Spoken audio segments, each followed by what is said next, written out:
crazy is Uh-huh. I wanted to do drama. Really? I was into like with Joshua Benitez and all that. Yeah. But again, just the way we grew up, I felt Yeah. like I can't be that. I'm already got my label. I wear my label. I'm a jock. I'm a heart. I'm like I didn't know that you had this artistic fashion side of you, which is awesome because so me in high school, I think I always saw you as like the football player, the jock, the athlete. Like that's how I saw you. Like I didn't know that you had all these other, layers and things of you, which is cool to find out now. Like we're 45 now and we get to find out now, right?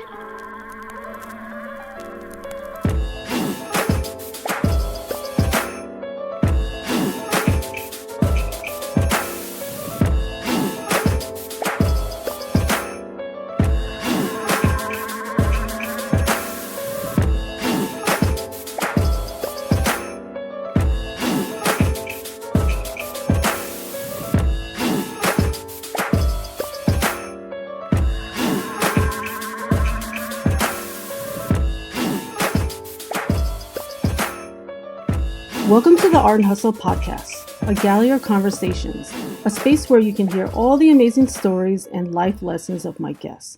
I'm your host, LindaLCheung, fashion designer turned multimedia artist, and I want to give you a space to tell your story. Gotcha. Now it's working? Now it's working. I can see you, I can hear you, we're all good. Awesome. Welcome. What's up, Linda? What's up? Welcome to the Art and Hustle Gallery of Conversations. Today we have Ricky, who we went to high school. We went to elementary school, junior high school, all of it, right? All of it. Oh my God. How far back elementary does it go? Well, who did you have in your first grade? I could probably go. I don't know. I have like me and many people that I spoke to, we have terrible memories from childhood. So we can't remember like a lot of names. Yeah. I can't remember a lot of names. I can't remember a lot of like things from there. Yeah. So kindergarten was first grade. I remember Miss Thoma. That's where I met a lot of the friends that I have today was Miss Thoma in first grade. Yeah. So do you have like do you have a really good like memory from like childhood? Not specifically about my entire childhood, but I do remember school because of just the I loved growing up in the school that we grew up in. I loved growing up in CI because it was so many cultures, so many different things. I mean, the amount of different friends we had, it was amazing. So I do have a pretty good recollection of early memories of that in school. Yeah. But yeah, I mean, I joke about it all the time today that, going back to my friends, if you would have seen me and my friends together, it would look like a junior United Nations meeting. Yeah, it'd be like a UN. Yeah, it really would. Mm-hmm. It really would. Yeah. That's amazing. I mean, like, yeah, that's a huge thing that I've been asking some people that I've been interviewing from CI, because I want to know like what your views about it was, because like we had every single race, right? Now, what's your background in nationality, how you grew up? Like what area did you grow up? So, my dad is Spanish, European, Spain. Mm-hmm. Think I want to say third generation. My mother is Italian, families from Napoli and Sicily. I believe also third generation now. Yeah. So born here in Southside and Bayshore. Yeah. In Long Island, went to Central Islip my entire life, all the way through. But if you looked at me, my name never really matched me, as a look, as people would have identified me. So it was a kind of like a strange. White. All right, you look white. Let's just very white. Yeah, let's just call it what it is, right? People think I look Korean, so everyone's always like, what nationality are you, Korean? And I'm like, no, but to me it was funny because I always was like, maybe I have some Korean in my blood, right? I always wondered like maybe someone had an affair. I'm like a secret love child, maybe, right? So many years ago, I actually did like the what do you call it, where they test The your DNA testing. DNA testing, Ancestry.com or something like that. I'm like, there has to be some Korean. Every person thinks I'm Korean. Even Korean people think I'm Korean, right? I do the test. It comes back. What do you think it says? You're not Korean. It says 100% Chinese. 100%. 100%. Holy! I mean, that's wow. Like, I thought maybe there would be something, right? Something. No, Something. I'm made in China. That is great. Yeah, mine comes back Greek, Spanish, Italian. I know, and also we have some Cuban. I want to say. I think it was like a small little stretch there that. But yeah, my father did the DNA. My father's didn't know much about his life. He was abandoned when he was young. Really? So yeah, so it's kind of what crafted me and my brother's childhood, as well as how we grew up in, you know, in the kind of relationships we now have as adults. Oh yeah, really? Yeah, I mean, it's, you know, it's one of those things where again, I grew up in Central Islip. Yeah. Very much looked like a white boy. My name, though, was everything other than that. My name is, you know, what it is, Ricardo Rodriguez, and my middle name is even more Spanish than both of them. So what is it? It's Santos. You don't want to say. It's Santos, really? So oh my God.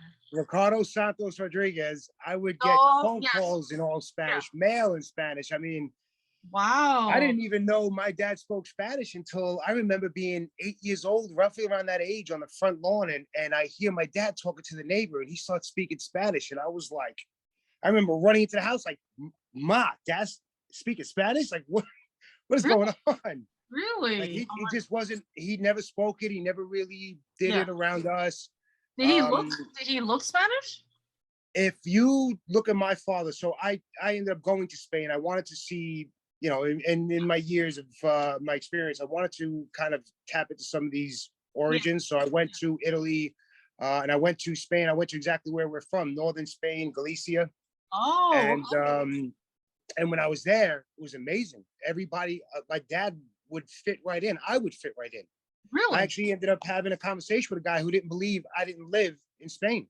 Really? You know, I mean, it was really different because, again, here I grew up as a white boy, and that's how most people would refer me. Yeah.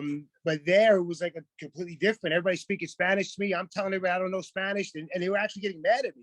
Yeah. They're like, you're lying to us. You know you speak Spanish.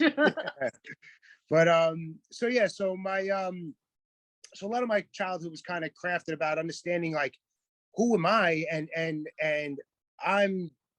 It was kind of this weird thing with racism back when I was young. You know, like I would be the racist one in a lot of situations where people would think, like, hey, you're the white kid. And wait, how old were you when you went to Spain? It was, I want to say 4 or 5 years ago, actually.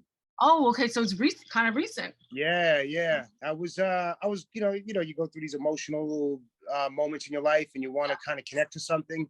Yeah. And I needed to have one of these moments where I can connect back to. I needed to understand some things. My father's very closed mouth. We don't have a really good relationship, so it's kind of crafted this wonder of who we are, where we're from, what's the real story. We got, you know, family that lives in Puerto Rico, but I'm not Puerto Rican.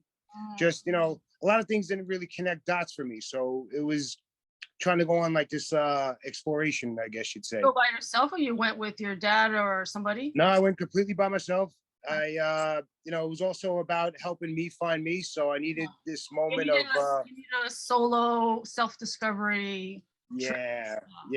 And it was really about trying to identify to family, to try to identify to who I am, and you know, these moments that happen, and so that was really like the idea behind going to Spain and learning this. But yeah, I mean, growing up, it was one of those things where, you know, I heard my dad so late in life speak Spanish. Find out that, you know, we're Spanish. I meet my real grandmother for the first time when I'm 14, because he never told me the woman that was his mother was not his real grandmother, that his real mother abandoned him years ago. Oh, you had no idea? How old were you when you found that out? 13 years old. You didn't know. Wow.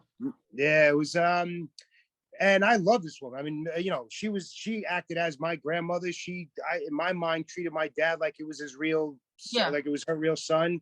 Yeah. So I never saw it any differently. She was completely Cuban, so the food was always like Yeah. different. Yeah. But Oh, I okay. never made the associations being that young. Oh, okay. And Okay. again, growing up in CI, I would eat over friends' houses that it was like taking a trip into to different nations. Good friend of mine, West Indian, the West Indian food his mother used to make was incredible. Yeah. Gary, Yeah. being Dutch and Dominican, Yeah. his mother, I mean, just, all these variables. It was like just Mhm. so my grandmother cooking Cuban food just didn't like shake me as why is this different? Why is this considered, Yeah. not traditional Spanish food? Yeah. Yeah. And so there was a lot of these little things that were happening as I was growing up that I was starting to realize. And then I went and met her. My Yeah. dad, when he was young, his mother took him and his sister to Puerto Rico to see a great aunt, some older woman who lived there. Yeah. And she said she'll be right back. And she never came back. She left my dad and left my aunt there in Puerto Rico with Wow. this older blind woman. Yeah. And it took over 6 years for my father to get back. My grandfather had to petition for all these different things. You're back. He had a petition for all these different things to get my father and his sister back to the States. Finally, after 6 years, my dad made it back. So his life has a lot of Wow. variables that shook how he turned out as an adult, as a parent, Yeah. and kind of crafted the way we grew up. Because we kind of like, it's like generational trauma, like getting passed down. And that's a lot of healing. And as a man, I'm realizing that's really, really hard as a man also, because you're not taught to like share your feelings usually, unless you have friends who do that. But there's a lot of men who don't share their feelings and don't share, what's happening or what's going on. And do you feel this way? No, that's like not a normal thing for guys to do that. So I don't know how your friends were, if they were more sensitive to like talk about more things like that. But usually guys are not like that. No, but what you do have, and again, and where we grew up, it lent itself to being that type of loyalty to friends. Was you shared a lot of the same that you shared a lot of the same hardships. You shared a lot of the same joys because you were so close proximity, so close in wealth at that time. I mean, I was probably considered more wealthy than other people because I had both my parents in my house. Yeah. Up until I was a junior when my parents divorced. Yeah. And we had a 2-story house and it was clean and it looked like I was the rich family in the block. Yeah. Yeah. And so, but for the most part, you kind of had understanding with everybody, like we would borrow from neighbors and neighbors would borrow from us and come over for cups of sugar and cups of oil and butter. And, Really? and so that's great. yeah, I mean, it was like that growing up in the area I grew up in. I mean, kind of in that one area of CI that was, had its moments. Yeah, yeah. But yeah, so you kind of get used to that, and inside of that, there is this confiding in one another. Mm-hmm. Okay, There so is that's good. That's good that you had that.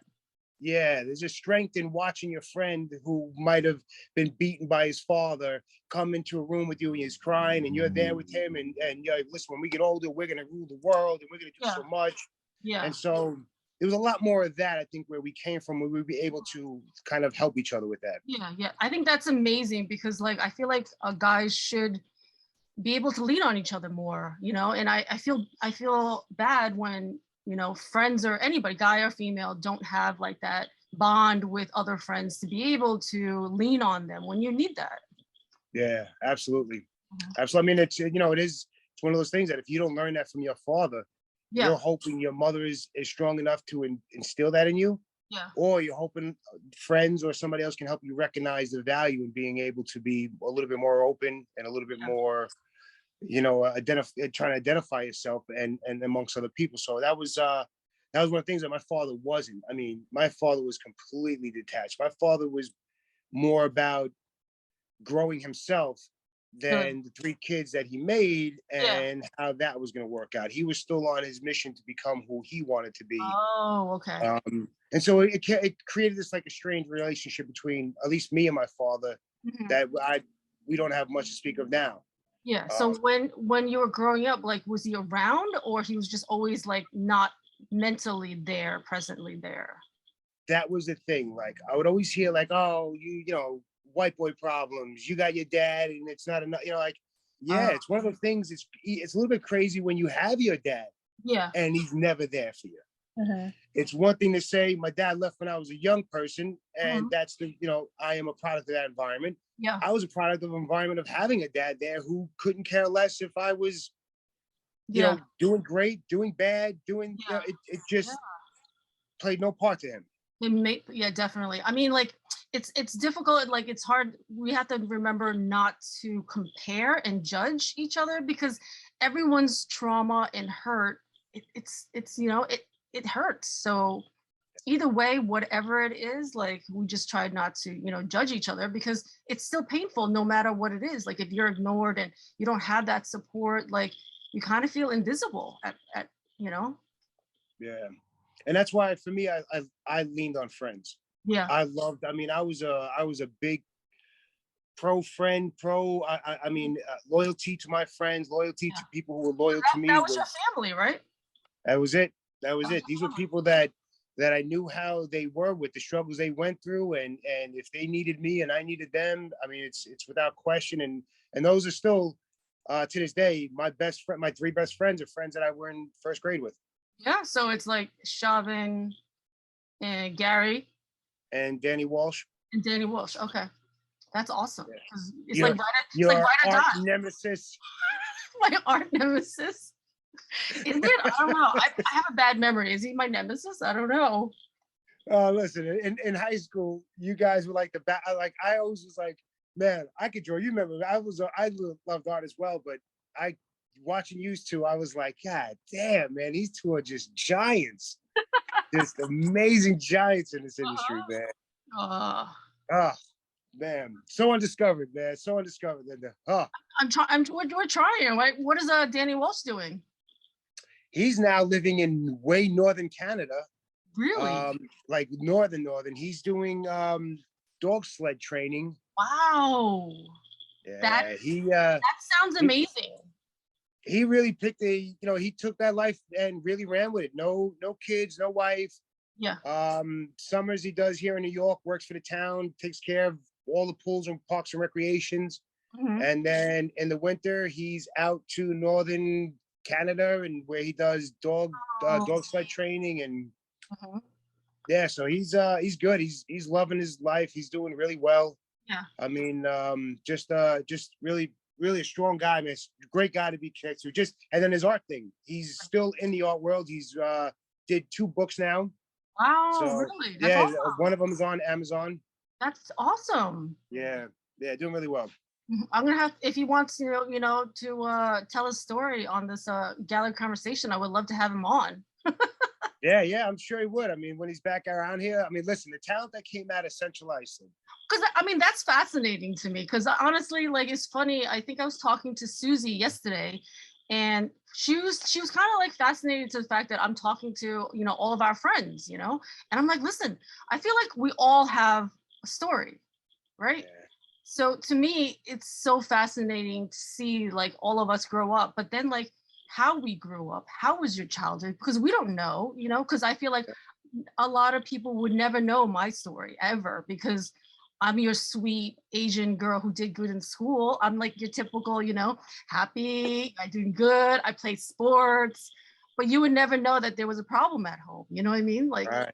so Right. to me, it's fascinating, the social aspect of it, the hidden stories of things. So that's why I'm doing this, because I feel like we all can share our stories. And if it can help somebody, or even like what you're doing now with your business, that can help somebody. How did you get there?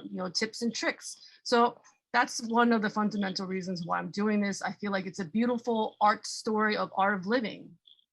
Yeah, absolutely. It really does. And it also tells, a broader story of people around you that you grew up with and what's crafted these imaginations, these ideas in this circle of people that, I mean, so many people I've connected with from CI, they're doing just so many different things, not just your run of what people probably thought we would end up doing in Central Iceland. Yeah. And it's funny, like when I started doing these podcasts, I feel like it started to evolve. right? And it started to like change into something else. Like as I started talking to Mr. Schiavo, did you ever have him as a teacher? I did, and I remember him, but I never had him as a teacher. Oh, okay. So he was basically, if you ever watched the movie Dead Poet Society, Yep, he's that teacher. Like, that's crazy. like to the end, he's like the captain who will push the envelope, tell you this. He's like that mentor, father figure I honestly never had. Oh wow, Yeah, wow, that's like, powerful. yeah, like I never had that type of father figure, and that was what he was. So it was so fun and amazing to like connect with him again and do these podcasts with him, because you know he's getting older. He's 76. And Wow. when I spoke to him, like he told me, he's like, Linda, you know, thank you for doing this with me, because I'm getting older. I'm 76. And in the last like year and a half, like he's had like 5 really, really close friends of his that he was like a surfer, you know, like these close friends of his that he used to do all these things with, like 5 of them passed away. Wow. So now like mortality is starting to set in your life, where you're wondering like how much longer do I have? And so just reconnecting with me and me telling him, listen, you changed my life. Like I went to college because of you, because my parents told me like they couldn't afford college. So they like, can you stay home and work at the restaurant for a year? And Mr. Scow was like, no, like they live their life. You have to go. You got to go live your life. And Wow. that literally changed the trajectory of my life, where I was able to find, you know, like find my voice to say, no, I gotta go. It's so powerful. I remember having a conversation with my father telling me, and I was just having this conversation with Gary not last week, I believe. But a conversation my father had with me in 11th grade was I applied to a couple colleges. You know, we were doing the career day and all that.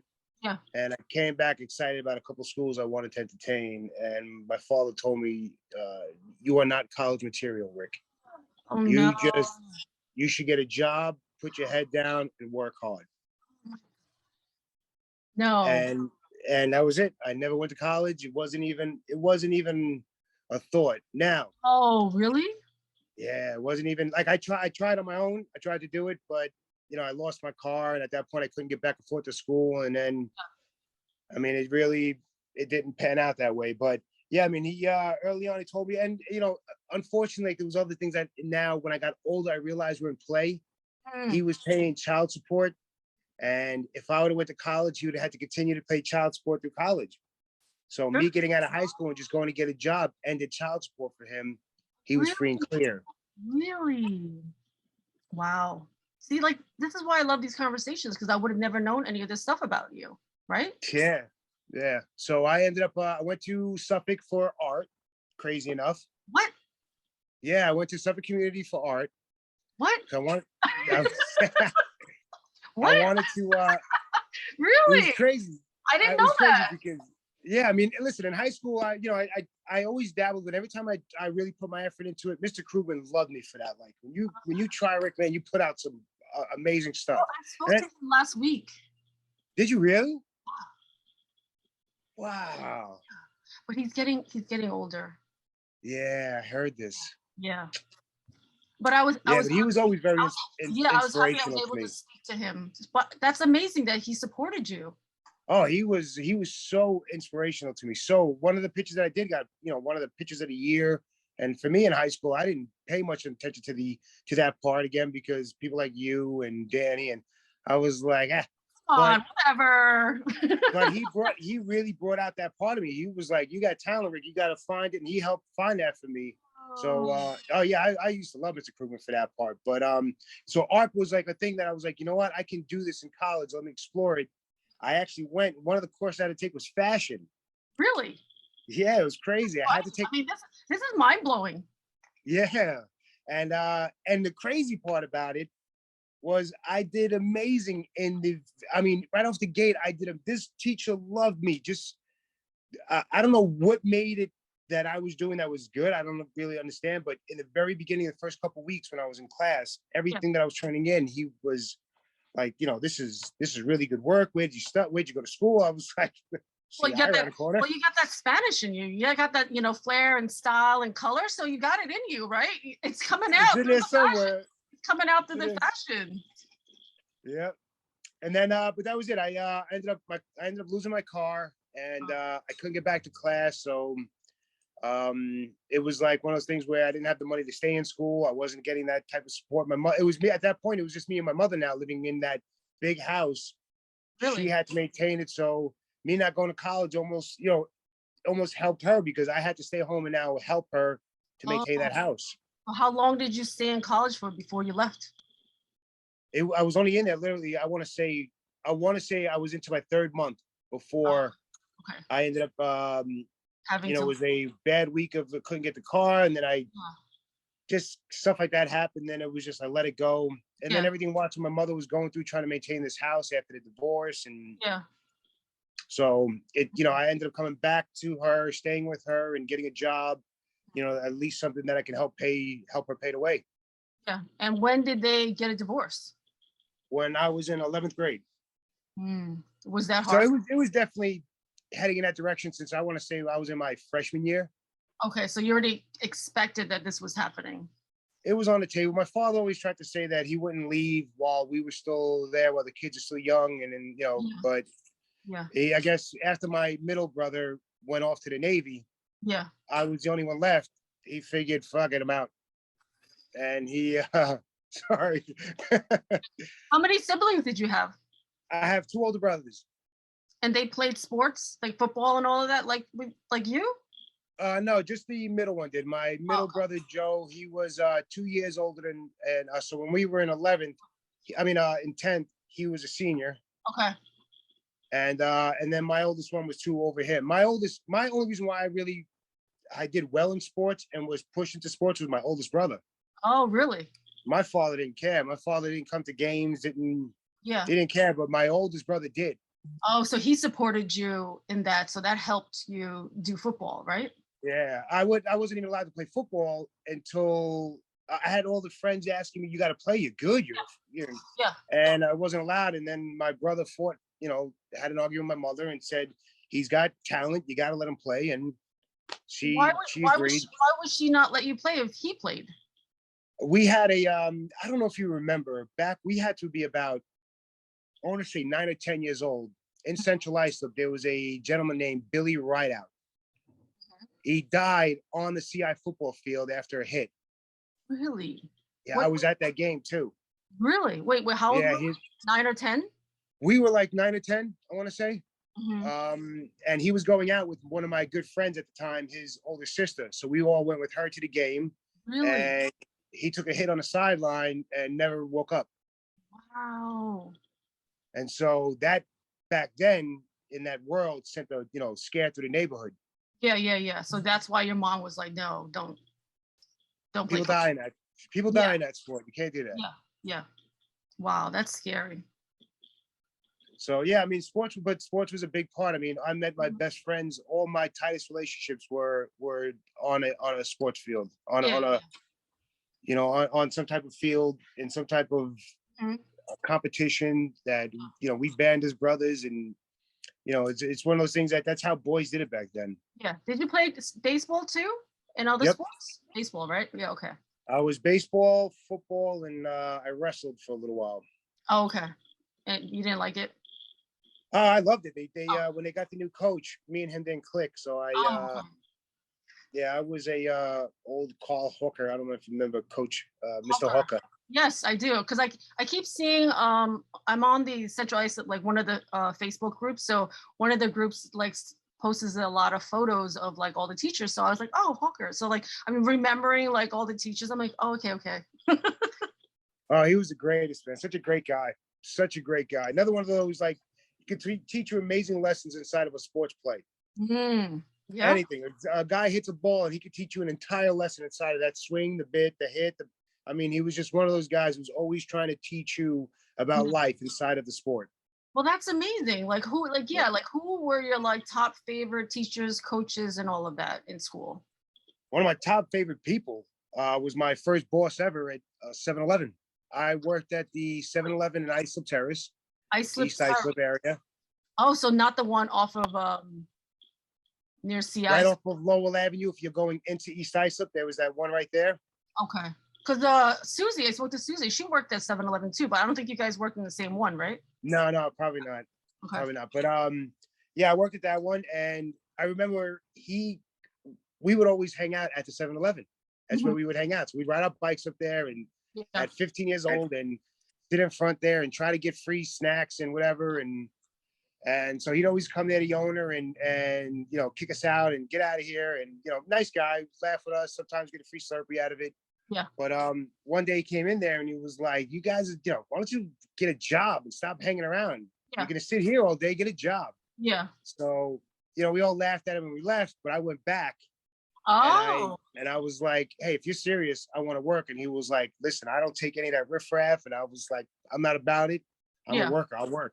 Yeah. And he says, "All right, I'll give you a try 1 week. If you know, we'll see how you do." And ended up being one of the greatest relationships I ever had. Really? I still have. Still a good friend of mine. Really? He offered to buy me into a 7-Eleven. Wow, really? When I was 22 years old, I got a job as an electrician. And 22, yeah. I want to say 20, around 20 years old, I got a job, 21, 22, somewhere in there. I got a job as an electrician. Yeah. I worked for him at that point for 4 years, and then off and on, and then moved on. So one day I went back into that 7-Eleven, and he was there by himself. His employees didn't come in, and the place was a wreck. Really? Nothing, no coffee was made. So I immediately jumped into gear. I started helping him. I haven't seen him in almost like 6 months.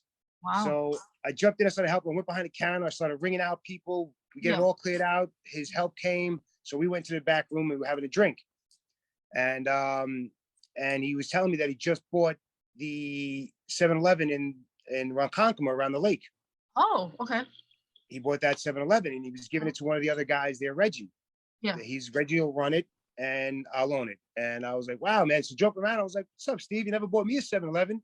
Yeah. And he was like, I figured throw it out there, give it a shot. Yeah, why not? I mean, like, that's how you get things, right? Just throw that out. Yeah. So he was like, Rick, I would do that with you tomorrow. Wow. I would not lose. He was like, you are an investment I would make. I'll buy it, you run it. Yeah. And you know, he's like, I would not lose. He's like, you're one of my favorite employees I've ever had in this place. Wow. So I was like, and so then, you know, his wife walks in and she was overhearing the whole conversation. And when he walked out, she said the same thing. She was like, Rick, he's not even kidding. At the 7-Eleven meetings, he talks about you. He talks about his one good white guy. The white guy, it's funny, right? You're the white guy. Oh my God. The white guy. That's hysterical. But so I took that idea back to my house. Yeah. And when my father found out that I was going to give up a job as an electrician to own a 7-Eleven that somebody's going to give me, lost his mind. Really? Oh my God. Nobody's giving you a 7-Eleven, Rick. How could you be that? Oh no. Yeah. So I kind of was like, oh my God, man, I went over there. I was like, Steve, thank you so much, man. I'm in a lane right now. I think I could stay in with the electric. I don't want to lose that. And you know, so, but I always think about it today, like, man, if I would have took that, I wonder where. Do you think is that one of your regrets? Yes and no. Yes, because it would have been nice to have done that with him, but no, because where I ended up, I'm very happy. Okay, that's good. So, you know, it could have been a whole different life and future that I would have had going that route. Yeah. So, you know, I don't have any regrets as far as that. I don't like to regret might Yeah. It just might have looked different for me. Yeah. Yeah. Well, that's good. That's a good outlook to see. How do you think we can like change some of that generational trauma, you know, because like if you didn't have your dad there to support you and give you those guidance and positive words to support your like, you know, vision and dreams, do you try to do the opposite now? And how is that affecting your relationship and like your kids? It's what motivates, right? So at least for me, you know, I was always one of those kids that I won't do that to my kid. I'm not going to do that to my kid. I'm not going to, you know, I'm not going to be that way with my child. And some of the things stick, some of the things you realize I was just an idiot of a kid and I didn't get why certain things need to be the way they are. So fundamentally, as far as the character, like how I wanted to present myself to my child, yeah, was I wanted them to know me. Yeah. I wanted to connect with them where I know them and they know me. And Yeah. it's important that, yeah, I'm your dad, and yeah, I got a lot of authority over your life up to a certain point. Yeah. But if all it is authority, then once you're free, we'll never hit those marks again. We'll never see these moments again because I'm no longer at you. We can now be with each other, and I haven't created an atmosphere for that to exist. So it's important for me now with my son and my daughters that I create an atmosphere that I'm your father. I have very strict rules on how we want to do things together and how you should uphold yourself. But as well, I want to know who you are. I want to expand on what makes you tick. Dreams and aspirations? What do you want to do with your life now? How old are your kids? Absolutely. How it gets like I think when we were young, parents were the extreme too far where it was like do this way, and then there was this whole gap. A lot of us growing up where we became parents that are like children's best friend.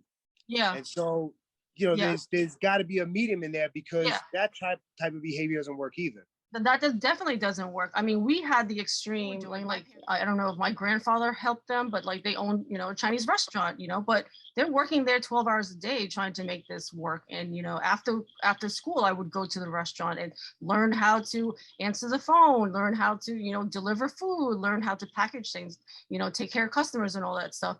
So, doing these things that kids do now, like after school activities of like I always wanted to do gymnastics for some reason. Like that was a dream. I always wanted to be a cheerleader for some reason. I don't know why. I was like, I don't know. Those were like things that I wanted to do, but I did tennis. Thank God I did tennis and like volleyball. So at least I did some sort of sports. So right. But I think what's crazy is I wanted to do drama. Really? I was into like with Joshua Benitez and all that. Yeah. But again, the way we grew up, I felt like I can't be that. I'm already got my label. I wear my label. I'm a jock. I'm a heart. I'm like I didn't know that you had this artistic fashion side of you, which is awesome because so me in high school, I think I always saw you as like the football player, the jock, the athlete. Like, that's how I saw you. Like, I didn't know that you had all these other, layers and things of you, which is cool to find out now. Like, we're 45 now and we get to find out. Right. Right.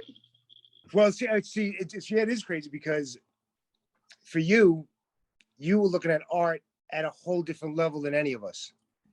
At the magnitude you were presenting it at to compare to, students in your own arena and in your own classroom. So I knew when I seen your work throughout the school, I was like, man, like you would never know because you're not looking back this way. You're looking forward to what, and I don't mean it in that type of way. I just mean like totally. But it's what I mean, like it's interesting to hear, the outside looking in. Yeah.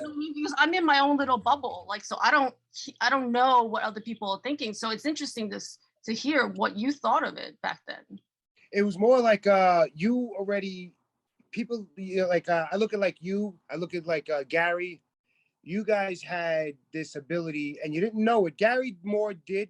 Gary always kind of ran with this ability of knowing himself really well. He was like focused, like I'm gonna crush this shit. I'm gonna focus. This is what I'm doing, and I'm gonna control it and get there. Like he was like right there, but he had to do that. That was like his survival. You know what I mean? Like that was his survival. And art was my survival. It really was. I mean, it was. So you guys had this ability. You were inspirational at such a young age to people that were in your own level, your own school, your own grade, maybe some grades younger. Yeah. But I know from an art standpoint, I looked at you as like, man, she's amazing. She's gonna go places I mean, wow. And then I would look at Gary as an athlete and as his education. I think, man, this guy is like. He was inspiring. Gary was always inspiring to me, and I grew up my whole life with Gary. I mean, from a young age, it was just amazing. I mean, one of the things I know he never talked about was this guy had perfect attendance his entire life. Really? Perfect? Entire life. Like you never life, perfect attendance. He never was sick, didn't go to school. What? No? Nope. Perfect. Wow. Yeah, he got some type of award at the end of the year for that. when I next speak to him, I'm gonna ask him. Ask him. He'll tell you. That is funny because I just spoke to him on another podcast. I think yesterday or 2 days ago. Okay. So next Yeah, time he's mentioned that, but I heard I watched the one with you guys on YouTube, the one that I saw, and yeah, I'm listening. I'm like, he's not even mentioning the fact that this guy really maintained perfect attendance. I know. Yeah, I'm gonna have to bring it up. It's incredible. Yeah. It's incredible. Yeah. And just, that's so, like I said, him, you on the art side, like these are all things that I was involved in. Yeah. And was a level for me of growth where I want to be better at what I'm doing. And I have examples of people doing it at a high level in my own school, in my own arena, in my own, Yeah. So it was good to be a part of that type of energy because you've seen your peers doing amazing things. Yeah. And that really, to draw inspiration from certain things, that was one of the things that I love to draw inspiration from, was seeing my friends and people I know doing well, achieving.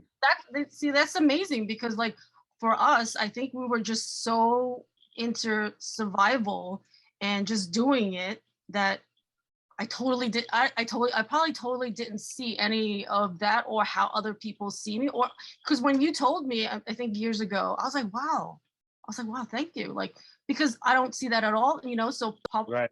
things that how people see me, I don't see it at all. Like, to me, it's just like, I'm fucking just surviving. I'm just trying to do the best I can. I'm trying to, pay my bills. I'm just trying to hustle. I'm trying to, work my 5 jobs to do well. So to me, it's just like, oh, all right. But it's thank you. I appreciate that very much. Oh man, absolutely. It was always something that I looked at and I was like, man, I'm waiting for these moments where I'm gonna see this next, the evolution of it all. So it's I'm ready. absolutely a joy to watch. Ready to go. I'm ready to go right up here. That's it. And you see absolutely. It's gonna happen, right? Oh, without a doubt. It's too much force for it not to. Mm-hmm. Absolutely. Yeah, I'm ready. I'm ready for that to happen. That's why I'm hoping like, the YouTube will help because I feel like it'll be a good forum, and I'm really enjoying these conversations with everybody because I think it will help, and that'll be like another aspect of what maybe this empire can be. I don't know. Right? No, you know what it is when you have these real conversations and you can have them with certain people, it really helps to open up different creative parts because you knock down certain barriers and guards and defense mechanisms that people have. I mean, I've always been on the side of like chasing friends, family. I was so enamored I come from a very large family. My mother's one of 14. Wow. So very big Italian family. Yeah. I have over 50 something first cousins. Wow. And they all live in like the Long Island area. So, and in my own household, I was the third born, the youngest, and it's always like me, always kind of like, hey, can I come along? Hey guys, can I come along? Can I do that? I can do that. So it was always like a maturity sense for me that I wanted to be there versus here. I want to be more mature because I want to be in that group and follow kind of that structure. And I think that's what kind of crafted this thing for me, where I've always wanted to have good companionship with people, good teamwork, good like my friends are my good friends. And so that's always been really important for me, is that my friends that are close to me, I make them my business partners. I would do things because those things can't crumble my friendship because we've grown past that. And I think in the neighborhood we grew up in, friendships had the ability to have the same amount of strength as family because you relied on those friends so heavily and so hard in things that you weren't getting in your own home. And so it's really crafted this whole thing of, community, coming together as a community, empowering each other, empowering others that and that you see are going through these struggles and helping them see that next level. Yeah. Really, real powerful stuff that, that our community was able to create in the people there that went there. I really agree. I feel like we had a really special unit of people, right? I think it's beautiful and phenomenal. And then what everybody's doing, right? Yeah, it really is. It's impressive. I found myself going through Google trying to look up old names from elementary school just to Yeah. see if I Yeah. can catch a plug of somebody I remember. And Yeah. but That's yeah, it is. what they're It is doing. interesting. Hmm. Now, what other jobs, like after when you had to start helping your mom, like what other jobs have you had throughout your career until like what you're doing now? So when back then I was working at a window factory to help with my mother. So I'm 19 years old. I'm working at a window factory. I'm working at that 7-Eleven. I mean, we used to go food shopping at the seven. The reason why I love this guy was we would have to food shop at my 7-Eleven because me and her, neither one of us had money. So I'd put it all on my tab. And then at the end of the week, when the time to get paid, he would Yeah. deduct it all. Oh, wow. And what he would do is he would bring me in a room. Like he'd take every employee in, do their deductions, and then give them Yeah. their paychecks. Yeah. And he would come in and shut the door and rip my tab up. Oh, And man. he's So like, he's kind of like your father figure, right? A he's mentor. incredible. He, take care of your mom. Don't worry about her, Rick. And that would be it. And just send me on my way. Mm. So that happened. And then I did get the opportunity, amazing opportunity to become an electrician. I was working at a window factory. Owner of this electrical company came in there and everything got screwed up on his order. And I took the initiative as just a dock loader to work with him to get the whole thing rectified and worked out and everything fixed. And at that point, when that happened, he ended up telling me, listen, I own an electrical company. You're an amazing kid. I need to, if you want a job, you have a job with me. You go down to the local, I'm going to sponsor you. If you ever want a job as an electrician, you got it. Wow. So I was like, wow. So the very next day, I went right to it, applied, went down to him, and he gave me a job as an electrician. So I was in the union, had a really good, good start, good foundation. I went to schooling for electric. They provide all the schooling. So I did that for 5 years. And then it kind of segued into what I'm doing now, which is technology, automation. I just transitioned out. I went to work for a company who was doing a lot more automation, like high-end audio, video. We did work for celebrities. Really? Oh my God. Michael J. Fox was a client of mine. Really? Great guy. I love him. One of my favorite stories of when I met him. It was amazing. Really? Oh my God. You have to tell the story. Yes. Such a great guy, man. Such an amazing guy. But so that took that path. I went electric and then got into automation and technology. What's that? You got to tell the Michael J. Fox story. So I worked for this automation company, and the funny thing is we had a lot of celebrities that our company. We were the largest audio video company in the nation at that point. Oh. So anybody in New York would get their systems done by our company. So if I had a job that I was working on in whatever area and I needed help, I'd call back to our shop to talk to our technical guys, and we'd all do jokes like, tell him Robert De Niro's on the phone. Tell him, so-and-so's calling for, and we'd all just name bomb celebrities as jokes. Yeah. So one day I'm working in the office and there's a call and on the loudspeaker I hear, Rick, pick up the line 1, Michael J. Fox. And you're like, this is a joke, right? So I pick up the phone and now immediately I'm thinking it's my engineer because we're supposed to work on a project together. Yeah. And he's calling in to talk to me. Yeah. So I pick up the phone and I'm like, what's up, Dick? No, really? And he's like, excuse me? And I was like, excuse me? And he's like, is this Rick Rodriguez? I was like, yes, who's this? He was like, this is Michael J. Fox. You know Curtis Shanker? And I was like, oh, now that was his good friend. I did this guy's house. Yeah, okay. And we hit it off so well. He was like, I'm going to introduce you to a really good friend of mine. Wow. He's going to call you. But he didn't say who? Oh, he didn't say who? No. Oh my God. I think he wanted to leave it as a surprise for me. And I ended up calling him. That's a good story. That's a good story. I like that. So I say to him, like, oh my God. I said, listen, I got to tell you what happened. I said, we do this thing here at the office when celebrities call, so I thought I was talking to my engineer. And he was like, he started laughing. He was like, it'll make me meeting you that much better. No worries. So I ended up meeting him, one of the nicest guys in the world. So did you meet him before he got sick? No, this was during it. During it, okay. So in the beginning, it was really like when you first meet him, it's a little bit hard because I guess the nerves of it all. Yeah. He was in sunglasses. We were walking around his yard first. Yeah. So he's in sunglasses and a flannel, and he was just, you could see it was bothering him. Mhm. And then once we moved inside and he calmed down a little bit, it was less. But when he took off his sunglasses, we walked in the house. I I I started laughing. I was like, oh my God, man. I said, listen, man, I gotta tell you, I'm a big fan. I'll do this one time and then never hear it again. I Yeah. said, Teen Wolf, who's the boss? But I mean, like, oh my God, you raised me, man. I was like, oh my Exactly. God, Like it's amazing. that's what you watch, you know, coming home from school and all of that. Like he was like Yeah. all of those Back to the shows, Future. I was you know, like, all right, yeah, exactly. let me get it out of my system. So I was like, I'll get it out and then I'll never do it again. He was like, no, thank you so much. It really means a lot. And that was it. It was really nice. And so Wow. I did a system and his wife, kids. I mean, everybody was just so amazing, so nice. Yeah. Wow. That's a really funny, good story. Yeah, it was cool. I did a couple of them, but he was the nicest. Yeah. He was definitely the nicest. Yeah. And that was the trajectory of my career. So I Mhm. ended up getting into AV automation. Okay. I was working out of the Hamptons. I basically took over the Hamptons for this company I was working for, Wow. and ended up doing about like $5 million a year in business for them. So I really was bringing them in some incredible numbers.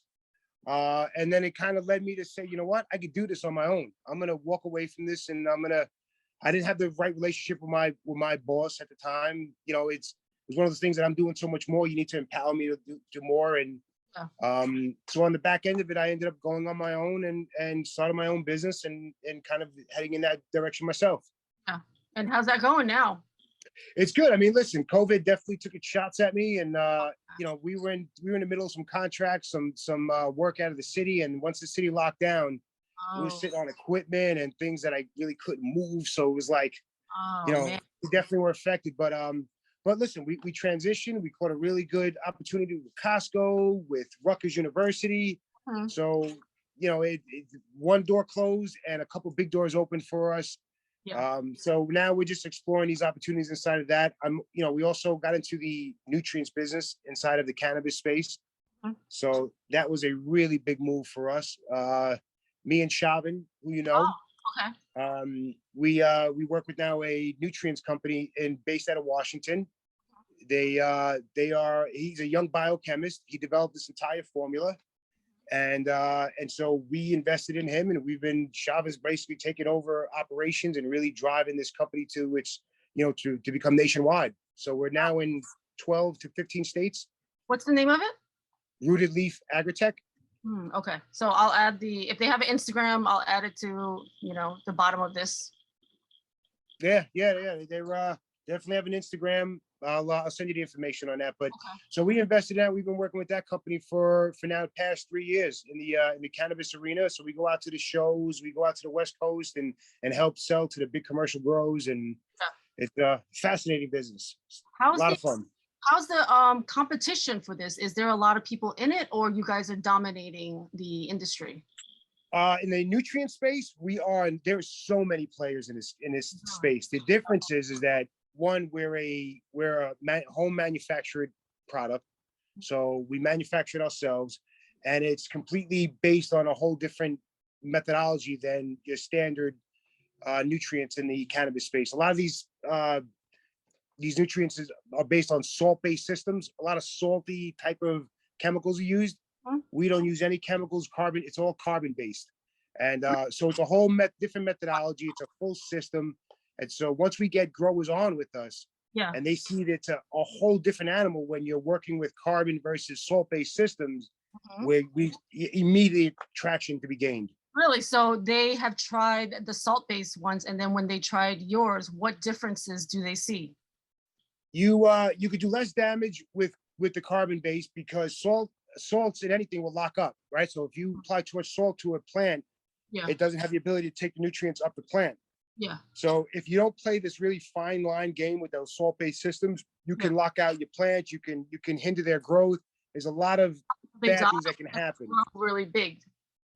But if you look at fundamentally, THC is 90% carbon, CBD is 80% carbon. So the most important macronutrient you want in your grow is carbon. So our nutrients is based on plant life that's filled with carbon throughout its entire cycle, keeping carbon relevant in the grow the entire time.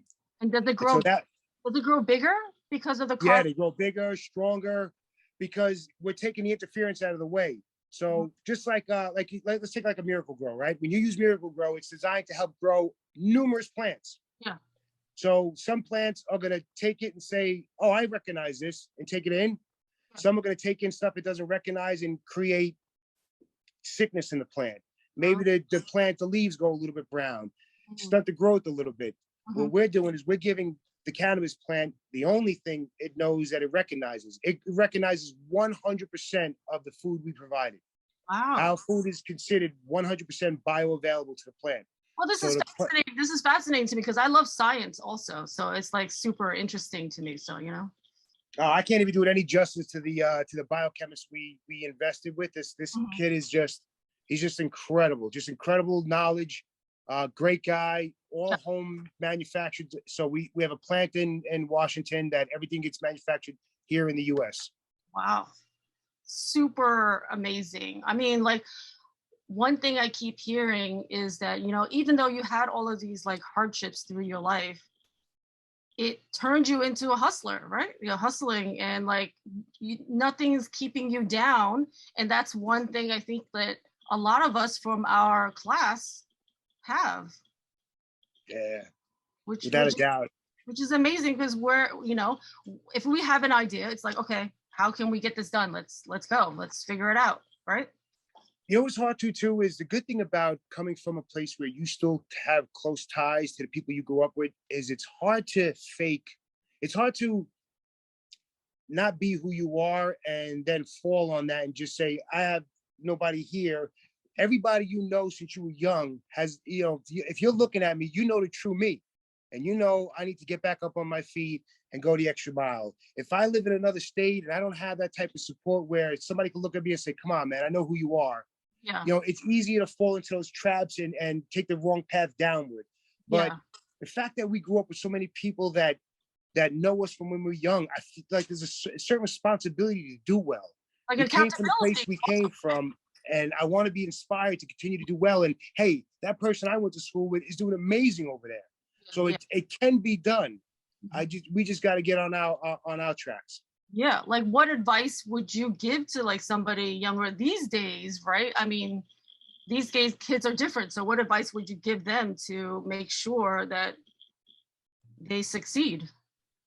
The advice that I would give to anybody, kids right now, is one is you got to do what drives you. You have to stick to what drives your soul, your passion. There is so many things now. It's hard to have blinders on in the world today and be focused on one thing because of everything that's out there picking at you. Do this, you could do that, you could be this, you could be that. So if you go around picking based on trends and ideas and not on what drives you, that's a long haul of not knowing where you are.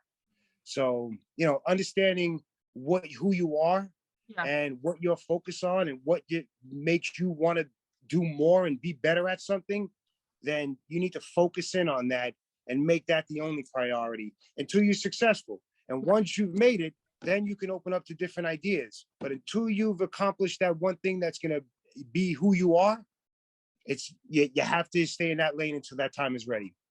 I think that's perfect advice because everybody kind of gets stuck. Like I got stuck into, oh, well, I just don't want to be a starving artist. So I didn't really so it's weird. Like, so since I was good at art, I kind of was good at every single type of art almost, right? Like I knew how to do a little bit of everything, but then like, I didn't know what my love was yet. I didn't know I want to do art, but I didn't know which type of art. I didn't know what the love, I didn't know what the passion was. Right. And I went to school and my main goal, it wasn't like to follow my passion fully. It was to make sure that I'm not a starving artist and I can pay my bills. And I fulfilled that, I don't know, the expectation of making sure that I'm successful, even if, I'm not going to be in business of like a doctor or a lawyer or whatever, but I need to also make sure that I succeed in being an artist. So main thing was like, okay, I got to succeed. I need to make sure I'm not a starving artist, but I didn't love what I was doing. Right. And I kind of fell into it for a really long time. Like I graduated college in '99 and was doing fashion forever, but I was doing fashion for like, I just needed a job. So I just did it. I went into the kids business, and I did licensing. I did, licensing for like Marvel, Disney, Star Wars, Nickelodeon. So we did like a million different licenses. So like anywhere you would shop, like Walmart, Target, JCPenney, you would see like our pajamas at these places. So it's cool, like when you're younger, because it's cool to see those things there. I even went to China to a factory to see some of my clothes too. So that was wow. That was actually fun. That was actually fun. That was one, when you're younger, it's cool because like it's new. So I actually went to a factory in China, saw the entire room making my, I think it was like Raggedy Ann skirt and top for Walmart. Wow, that's great. It was super fun to see that. You're like, oh my God, I designed that. That's awesome. Or I went to an airport and a little girl and her grandmother was wearing one of my, I think it was one of my like, I used to design a lot of like fantasy gowns for like Disney. So it would be like for princess, the Belle, her Belle dress. So it would be like a pajama version of her Belle dress. It would be like pajama versions of Cinderella. So I became like the fantasy gown, like queen, designing all of them. Right. But that didn't last very long because like, I mean, after you design every single type of one, they don't want any more. So you're like, oh shit, well, we're done with you, Linda. We don't need any more fantasy gowns. Oh. So, I mean, I got let go March of last year of 2020. I remember this. Yeah. I remember. Yeah, so I got let go. I was there for like 14 years. So it's like, it's traumatizing, like to work somewhere for 14 years and be let go. You're like, oh shit, like, what the fuck do I do with my life now? Like, what am I going to do? So since then I've been on this journey to find myself. Listen, it's we might be in very much in alignment as far as that. This, the business, my tech company was doing well when COVID hit. It kind of crushed it and then closed it up. And for this past 2 years, doing the various things we're doing has been that soul searching of whatever I'm going to do now. It has to be what I love. I want to end my time being happy about what I'm doing. Yeah. You have to, because like we're getting older, right? We're not 20 something anymore. We're 45, right? I don't know when your birthday is, but 46. Oh, you're 46. Your birthday already passed? Yeah, I'm November baby. Oh, you're November. Okay. Oh, okay. So I'll be 46 the end of this month. Wow. Yeah, so I'll be 46. And the funny thing is, when I spoke to Schiavo, he's like, Linda, you look exactly the same. And he's like, I saw the Gary podcast you did, and he's like, Gary looks exactly the same. And then one of his other favorite students is Susie. So I was like, Susie looks just the same. So like, it's funny, like our little circle of people literally look super young and still the same, which is great. Because I think you look exactly the same, right? Just a little older, that's all. With some nice grays going on. Mm-hmm. Yeah, absolutely. Oh man, love it. So yeah, I mean, like now it's in a space of trying to figure out, like, once like COVID slowed everything down, I was sewing masks for a little while just to make some money. So I was sewing masks, but that's not what I want to do. I don't want to be a factory sewing. I was like a Chinese factory in Staten Island, like what am I doing? No, it's not really filling me with joy to be sewing constantly. Like I was literally like crazy woman sewing behind the machine all the time. Like it wasn't fun. So, so finally, like one thing I did was like I started an Airbnb. Oh wow, that's great. Yeah. So last June is when I started an Airbnb, and it's just like one room in the back. It used to be my art room, it used to be an office, so it's got a side entrance. So that's one of my main advices now. Like if you want to be like living rent free, have a house that has an area that you can do Airbnb, because you can't have the squatter problem. Yeah. Well, unfortunately, I got that problem. Yeah, because like that's what everybody was telling me. Like, Linda, don't rent it out because you're gonna have a squatter problem. And I was like, so I was super scared of that for a really long time. So I advise Airbnb, and then you can follow your passion because you'll be living rent free. That's good advice. Yeah. That is. Absolutely. So I appreciate you so much. So here, let me last couple of questions before we leave. I like to ask like these Oprah deep questions, okay? Okay. Yeah. What do you think the purpose of life is? Oh, man. I mean, end it with a deep conversation. What do I think the purpose of life is? Yeah. Man, that's a big question, Linda. I haven't the slightest. I'm still trying to discover that. Okay, we'll come back when you figure it out. We'll get into that deeper conversation. Yeah, we'll do another podcast for that, right? Love it, absolutely. What is your 5-year plan? My 5-year plan is to be independent. Is to be financially independent, free of of having to checks and balances and check to check living, and worried about whether I have done enough on this side that's gonna take care of this side, and do my children have enough. So it's really about becoming financially stable to create wealth and wealth in my family, and that's a huge thing these days too.